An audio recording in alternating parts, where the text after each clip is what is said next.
begin tonight with major breaking news. CNN and the Associated Press reporting President Obama is planning to visit Cuba. That historic trip is planned for next month. Good evening. I'm Rudabeh Shabazi. And I'm Rick Fulbaum, and this would be the biggest step in the restoration of relations between the U.S. and Cuba since the countries reopened their respective embassies last summer. Secretary of State John Kerry traveled to Havana in August to reopen our embassy there. A couple of months later, the president said that he, too, would like to go to Cuba before the end of his time in office if the conditions were right. He said that meant enough progress had to be made in human rights issues and bilateral relations, and if he could meet with political dissidents as part of an effort to nudge the Cuban government in a new direction. And now an official announcement, we're told, is expected from the White House as early as tomorrow. So how big is all of this? We'll take a look at these Associated Press pictures for some perspective. This is President Calvin Coolidge in Havana with his wife and Cuban President Gerardo Machado on January 19th, 1928.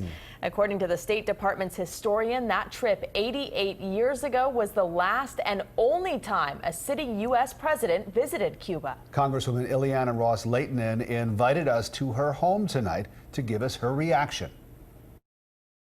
He said when the conditions are right.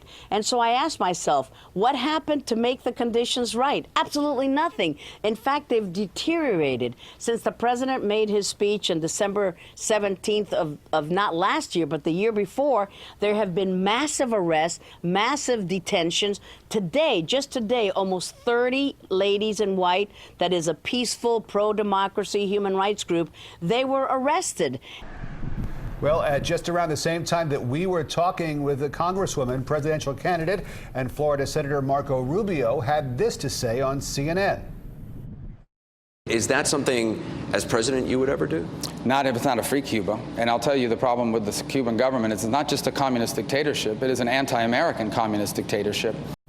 Good afternoon. In December 2014, President Obama and Cuban leader Raul Castro announced the restoration of diplomatic ties between the U.S. and Cuba after a split of more than 50 years.